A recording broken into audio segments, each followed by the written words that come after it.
Well, howdy dilly and dandy there, chums. That's not your names, I know that. But anyway, that's just my greeting yarn.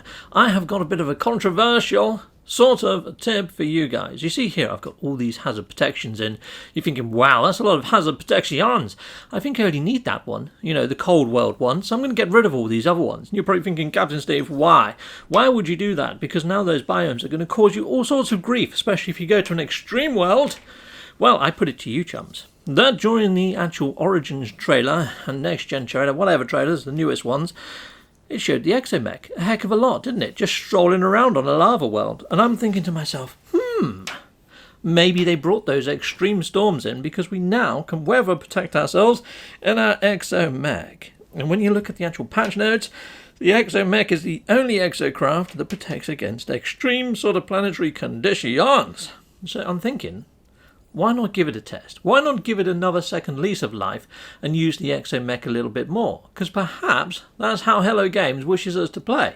So here we go. I'm going to squirrel away some of these things that I want to keep, and I'm going to move my hazard protection. I'm keeping the cold ones, chums, because the cold ones are great for going on the derelict freighters. You can't summon your Exomech inside of a derelict freighter. There we go. I've got 9 free slots. Heck yes, chums. Well, let's go to an extreme world, and let's put this to the test. Righto, thundering into the atmosphere and landing amongst all this infestation. I like these infested planets. They've got a pretty gnarly feel about them, haven't they? They're really quite cool. Look at the red crystals, how they just pop against the green. Lovely contrast.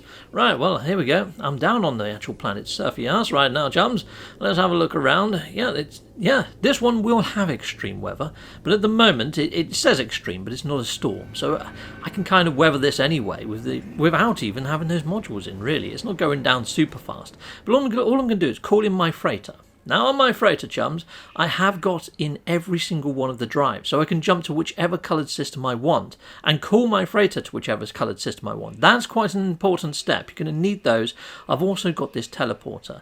But inside of my freighter, I've built one of the exocraft type command rooms. Now this came out as just a buildable piece of tech for your freighter that you can install. Anyone can install this once you got the Exomech update, which if you're on the same update as me, Origins or above or whatever, you're going to have it. So here we go, I've got it installed and I can call down any exocraft to the system that I bring my freighter to without having to put down one of the actual summoning bays. So here we go, let's summon on my Exomech. There's my Exomech, lovely jubbly. Oh fudge, it's yellow and blue still. I'm going to have to repaint this Exomech. I will show you how you can recolour them in by paper by numbers a little bit later on. So here we go, I've got a mining laser installed inside of my Exomech. You can see there I've got it fully teched out. You could go to town like I have, or you can free up some slots. I mean, to be fair, it doesn't get that much more mobile, even if you do go and stick a load of mobility units in it. You can see here I cannot pick up these Gravitino balls. No, I cannot. But during storms, if you see storm crystals, you can pick them up. It's almost like Hello Games is only programmed for half of the materials that you can pick up. It's like some of the harvestable plants I can pick up, yet some of the others I cannot. Now, you saw there I used my little mini scanner that's installed to scan the local area for resources. So you can do that, but you cannot use your analysis of Vazier. So you cannot scan plants and you cannot scan fauna. But you can just jump out of your Exomech and do that. And this is quite cool. It's quite OP against these guys. They're not doing me any damage at all.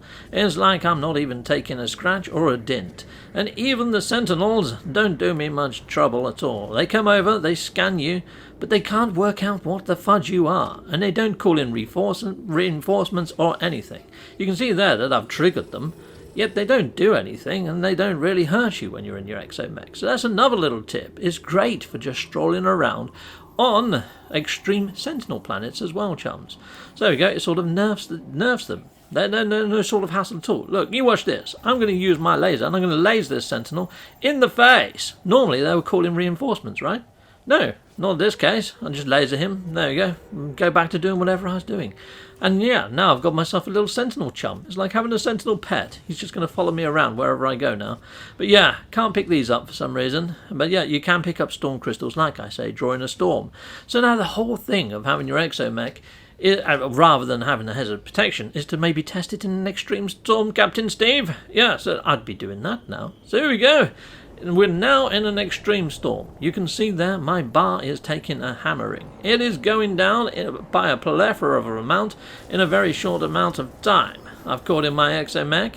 Once I jump into my Exomech, you can see there the extreme storm bar, my hazard protection, is automatically refilling. So isn't that quite cool?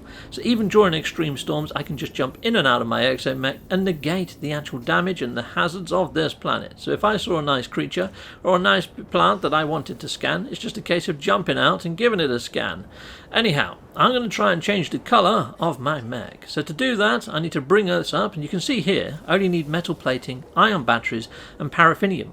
So even if you haven't got your freighter decked out, as long as you've got those things, you could still build a geobay on a planet, bring out your actual Exomech, and then you can always disassemble the geobay, so you can just keep putting it down. So you don't really need a freighter with all of those upgrades, but that's the way I would do it, because it saves you the hassle of having to put down a geobay every time you want to use your Exomech. Another thing I should also mention, chums, is it's awesome for photos. It really is. It does look proper sci-fi, doesn't it?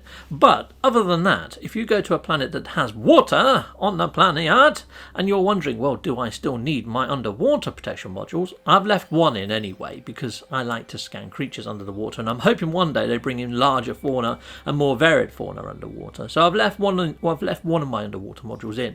But the Exomech does not need oxygen either. You can just walk on the seabed in your Exomech, and it's actually quite cool. It really is. So now I've changed the colour of my mech. There you go. It's now white and red. Look at that. That looks freaking ace. And yeah, like I say, it does look good in pictures. It almost looks like a completely different game, you know? But anyhow, there we go. That's my little rundown on the Exomech and how cool it is. It is actually alright. Once you get used to its turn circle and some of its sort of drawbacks, it's actually a bonus, I feel. And now I've got all those free slots in my exosuit. It feels like I've got all this extra room. And you can even get the inventory space in your Exomech. So using it really does have more pros than cons. I urge you guys in the viewer world to give it another try. Give it another try, but yes, you will have to jump out to scan flora and also to scan fauna. Oh look, there's a creature just over yonder. Let's scan him. Scandally scan, scan, scan, scan. Dundally done. You can't do that inside of your Exomech. That's the biggest drawback. It really is. Anyway, goodbye, goodbye, and goodbye again. A great big thank you for watching. If you like what you see, please like and subscribe and hit that notification bell. And thank you to my backers over on Patreon and on YouTube membership. If you do want to support this channel, you could just not skip my adverts. That throws revenue down my avenue. Or stay with Captain Steve a little bit longer and hit something on this screen. Heck, yes. There's also merch on this screen now. Awesome.